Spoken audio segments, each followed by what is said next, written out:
Assalamualaikum warahmatullahi wabarakatuh. Saya Siti Hajar RMI, NIM B0221938. Jadi sebelumnya saya akan membahas mengenai usaha bengkel kayu yang terletak di Kelurahan Roworena, RT 04 RW 02, Kecamatan Ende Utara, Kabupaten Ende. Pertama adalah profil bengkel kayu.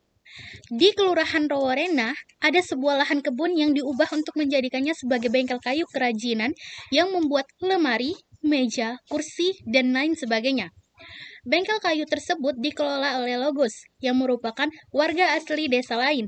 Beliau adalah pemilik bengkel kerajinan kayu tersebut. Logos telah mendirikan bengkel kayu ini sejak tahun 2015 dan tetap berjalan hingga sekarang. Sejak tahun 2015 hingga sekarang, beliau mempekerjakan banyak orang dalam bengkel kayunya tersebut. Beliau mempekerjakan pekerjanya yang berusia sekitar 20 sampai 45 tahun.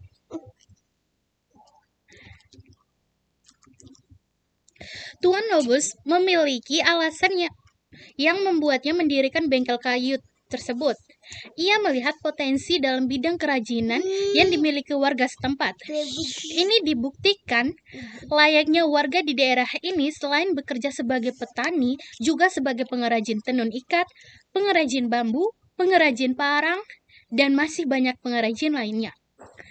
Inilah yang mendorongnya untuk mendirikan bengkel kayu tersebut, dengan harapan agar warganya yang memiliki bakat dalam bidang seni mampu mengembangkan lagi potensi mereka dan agar karya yang dibuatnya bisa diterima di masyarakat luas.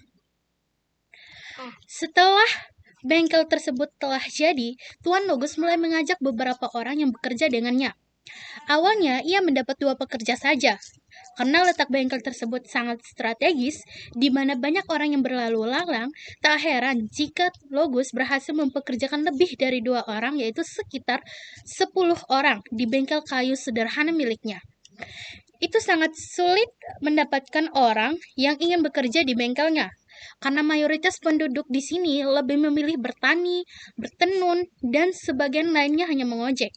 Jika tidak ada pendekatan khusus yang dilakukan dalam mendapatkan pekerja di bengkelnya, ia hanya melakukan cara sewajarnya, yaitu dengan mengajak warganya secara langsung untuk bekerja di bengkelnya jika diinginkan. Ia menyadari jika di zaman ini sangat sulit mendapatkan pekerjaan karena mayoritas warganya yang hanya lulusan SMP. Jadi, ia mengizinkan siapapun untuk bekerja dengannya, dengan syarat agar dia bisa serius dan terampil dalam bekerja. Mengingat banyaknya warga yang terutama pemuda di sini memiliki mental enak. Mereka hanya ingin bekerja sedikit dan mendapatkan banyak duit. Sikap mereka yang juga sering bermalas-malasan menjadikan Logos menerapkan hal tersebut, di mana pekerja yang bekerja di bengkelnya harus serius dan terampil, serta disiplin dalam bekerja. Hingga kini, ia berhasil mempekerjakan 20 lebih orang. Seiring berjalannya waktu, popularitas bengkel kayu milik Tuan Logos semakin terkenal. Banyaknya masyarakat yang memilih bengkel kayu milik Logos ini sebagai tempat langganannya. Mereka menyebut jika kualitas kayu yang digunakan di bengkel tersebut sangat kuat dan bagus. Terbukti, sudah banyak pesanan yang mereka dapatkan. Misalnya, pesanan dari konsumen untuk dibuatkan lemari, meja, tempat tidur, dan bahkan beberapa sekolah juga ikut memesan di bengkel kayu Tuan Logos.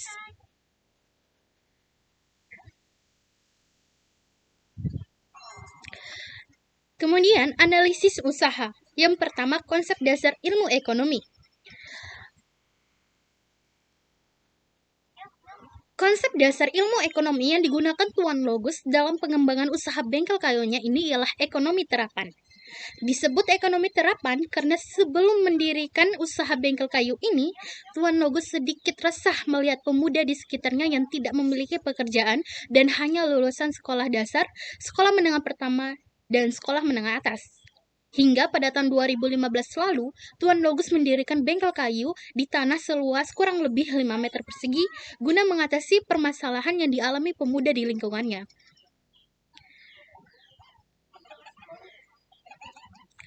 Yang kedua ialah perbedaan sistem ekonomi Islam dan ekonomi konvensional. Tuan Logus tentu menerapkan sistem perekonomian Islam atau perekonomian syariah. Hal itu dapat dilihat dari tujuan ia mendirikan bengkel kayu, semata-mata untuk membantu pemuda di lingkungannya agar terlepas dari belenggu pengangguran. Dengan tujuan dan niat besarnya itu, maka berdirilah bengkel kayu ini. Ia juga berharap dengan berdirinya bengkel kayu ini, pemuda di lingkungan sekitarnya bisa bekerja dengan tidak bermalas-malasan lagi. Sebab zaman sekarang sangat sulit mencari pekerjaan. Apalagi jika mereka hanya lulusan sekolah dasar, sekolah menengah pertama, ataupun SMA. Mereka menyebut jika produk yang dihasilkan di bengkel kayu Tuan Logus itu memiliki kualitas yang tinggi dan kayu yang digunakan adalah kayu terbaik serta harga yang diterapkan jauh lebih murah jika dibandingkan dengan bengkel-bengkel lainnya. Kemudian yang ketiga adalah prinsip umum ekonomi Islam.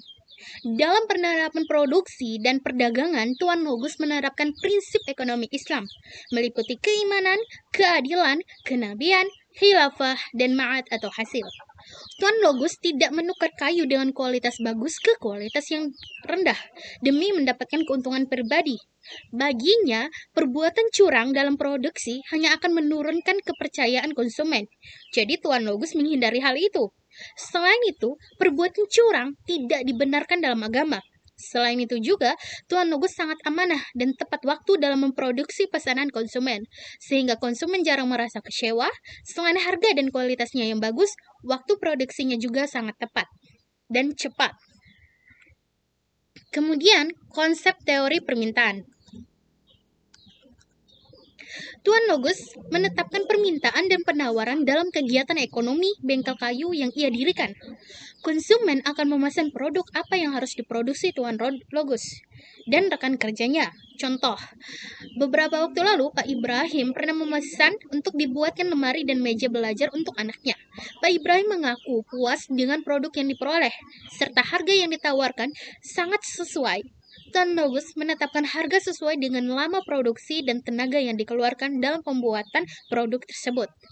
Kemudian, elastisitas. Tuan Logus juga mempertimbangkan produk dan strategi pemasaran produknya. Tuan Logus menetapkan harga dengan meninjau kualitas serta waktu produksi dalam meningkatkan keuntungannya. Saat persediaan kayu cukup banyak, Tuan Logus biasanya menurunkan harga penjualan produknya.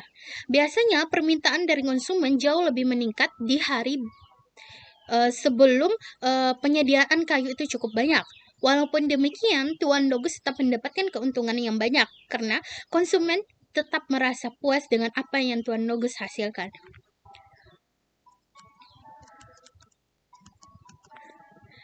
Kemudian yang terakhir adalah teori perilaku konsumen. Perilaku konsumen sangat berpengaruh pada proses penjualan suatu produk atau jasa. Dengan memahami hal tersebut, kita bisa melakukan segmentasi terhadap konsumen dan memasarkan produk atau jasa dengan lebih baik. Namun saat pandemi seperti ini, konsumen semakin banyak yang beralih melakukan pembelian secara online. Selain lebih aman karena tidak kontak fisik dengan orang lain, pembelian secara online juga lebih praktis. Dalam pandemi ini, Tuan Logus hanya menerima pesanan pembuatan produk secara online demi menghentikan penyebaran COVID-19. Namun, dengan demikian tidak membuat konsumen berhenti mempercayakan pesanannya pada Tuan Logus. Justru, dengan diberlakukan pesanan secara online, Tuan Logus banyak menerima pesanan dari konsumen lain. Demikian merupakan usaha yang ada di Kelurahan Roworena, RT 04 RW 02 Kecamatan Ende Utara Kabupaten Ende, yaitu bengkel kayu milik Tuan Logus. Sekian dari saya. Wassalamualaikum warahmatullahi wabarakatuh.